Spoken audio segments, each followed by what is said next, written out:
ओम पाशं श्रीपुरवन्दमी पाशं श्रीपुरवन्दमी पाशं श्रीपुरवन्दमी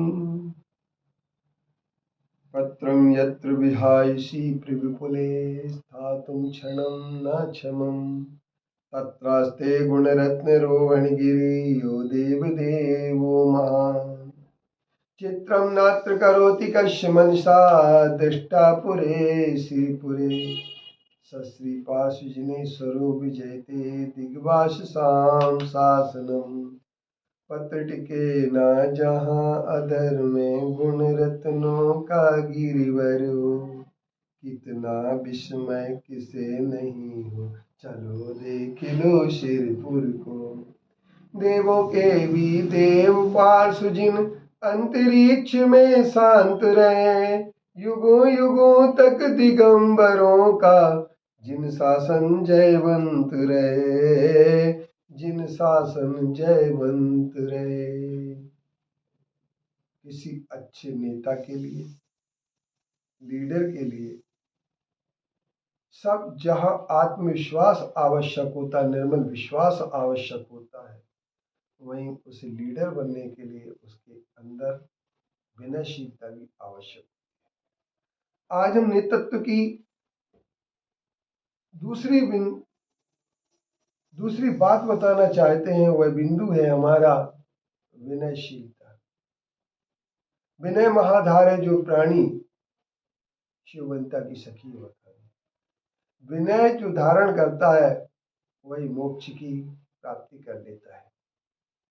जिनके पास विनय नहीं होती है वो किसी प्रकार की मोक्ष की प्राप्ति नहीं कर पाते। एक छोटी सी कहानी से अपनी बात को मैं आगे बढ़ा सकता हूँ कि एक बार एक ऐसा भील था जिसकी पत्नी के सपने में आया कि उसे आम खाना है और वह आम खाने के लिए आम की चाहत में भटकता रहा। राजा श्रेणी का बाग उसे मिल गया। उस बगीचे में वह उसने आम तोड़े और आम तोड़ने के बाद उसने अपनी पत्नी को देना शुरू कर दिया। और उसके पास एक ऐसी विद्या थी कि वह सबको देखता था परंतु वह किसी को नहीं दिखता था। इस विद्या के कारण से रोज आम चोरी जाने लगे। आखिरकार एक दिन वह पकड़ा गया। राजा श्रेणी ने पूछा तुम किस बलबूते पर ये सब चोरी करते हो? तो उसने कहा कि मेरे पास अंतर्धान विद्या है, मैं उसका प्रयोग करता हूँ। राजा श्रेणी को इच्छा प्राप्त हो गई कि मैं भी इस विद्या को सीखूं। उन्होंने सीखना प्रारंभ किया।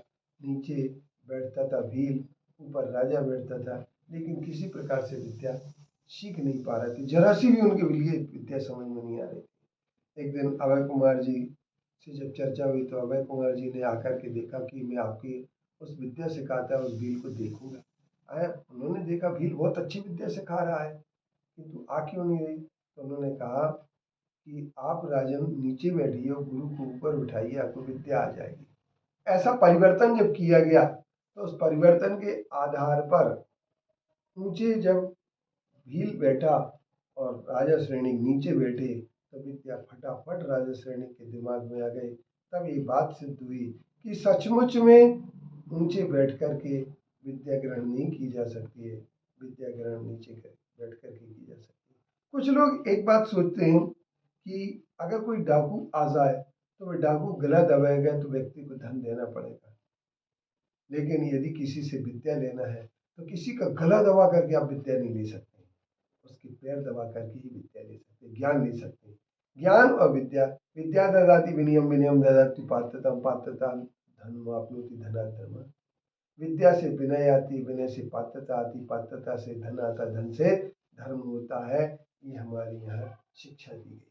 तो हम ये कह सकते हैं कि विनय जीवन की बहुत बड़ी परिस्थिति है और हमें विद्या जब प्राप्त होगी जब हम विनय धारण करेंगे, और यदि विनय धारण नहीं करेंगे तो हमें विद्या प्राप्त होने वाली नहीं है।